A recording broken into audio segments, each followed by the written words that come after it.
दोस्तों आज है हमारा 21वां क्लास सैयद वंश। तुगलक वंश के बाद दिल्ली पर सैयद वंश का शासन स्थापित हुआ। खिरीज खां के इस वंश का पहला शासक था। वह मंगोल आक्रमणकारी तैमूर लंग का सेनापति था। चूंकि खिरीज खां ने तैमूर को भारत पर आक्रमण में मदद प्रदान की थी, इसलिए तैमूर ने उसे इस सेवा के बदले दिल्ली का सुल्तान बनाने में मदद की। सैयद वंश के बारे में हम तारीख मुबारक शाही नामक पुस्तक से जानकारी मिलती है। खिरीज खां ने सुल्तान की उपाधि की जगह रैयत-ए-आला की उपाधि से ही खुद को संतुष्ट रखा। खिरीज खां का ये एक योग्य एवं न्यायप्रिय शासक था। खिरीज खां के बाद मुबारक शाह, मोहम्मद शाह और फिरोज आलमदीन आलम शाह गद्दी पर बैठा। अलाउद्दीन आलम शाह सैयद वंश का अंतिम शासक हुआ। लोधी वंश 1451 से 1526 ईस्वी तक चला। सैयद वंश के बाद दिल्ली पर लोधी वंश का शासन स्थापित हुआ। इस वंश का पहला शासक था बहलोल लोधी दिल्ली पर शासन करने वाला पहला अफगान शासक था।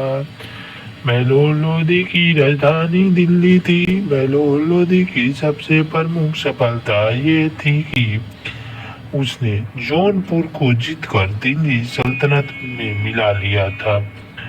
बहलोल लोधी ने बहलोली सिक्का चलाया। बहलोल लोधी ने अपने सरदारों के खड़े रहने पर खुद भी खड़ा रहता था। बहलोल लोधी अपने सरदारों के मकसद अली कहकर पुकारता था भोसड़ी वाला सिकंदर लोधी। बहलोल लोधी के बाद उसका बेटा निजाम खां सिकंदर लोधी के नाम से गद्दी पर बैठा। सिकंदर लोधी ने अपनी राजधानी आगरा को बनाया। दरअसल आगरा का नगर का स्थापना का श्रेय सिकंदर लोधी को ही जाता है। वहाँ पर उसने किले का निर्माण भी करवाया, जिससे बादलगढ़ का किला कहा जाता है। सिकंदर लोधी ने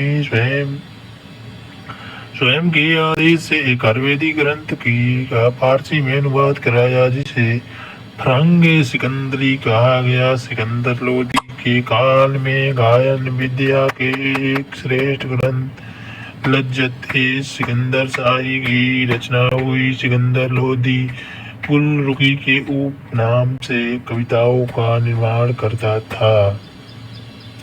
सिकंदर लोधी के नाप के लिए एक पैमाना गजे सिकंदरी का प्रयोग किया।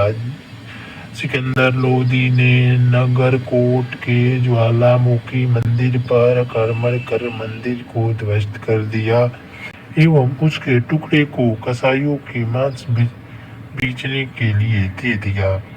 इब्राहिम लोधी सिकंदर लोधी की मृत्यु के बाद उसका ज्येष्ठ पुत्र इब्राहिम लोधी दिल्ली के सिंहासन पर बैठा। इब्राहिम लोधी ने बहलोल लोधी का मकबरा बनवाया।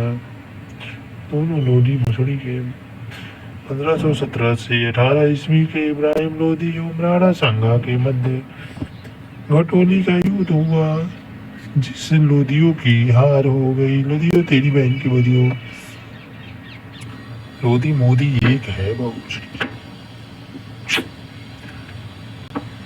21 अप्रैल 1526 को पानीपत के प्रथम युद्ध में बाबर और इब्राहिम लोधी के बीच युद्ध हुआ, जिसमें लोधियों का निर्णायक हार हुई और इब्राहिम लोधी इस युद्ध में मारा गया। इब्राहिम लोधी की हार और मृत्यु के बाद सल्तनत का अंत हो गया और भारत में मुगल वंश की स्थापना हुई। आगे कहानी कल 22वां क्लास। तब तक के लिए नमस्ते।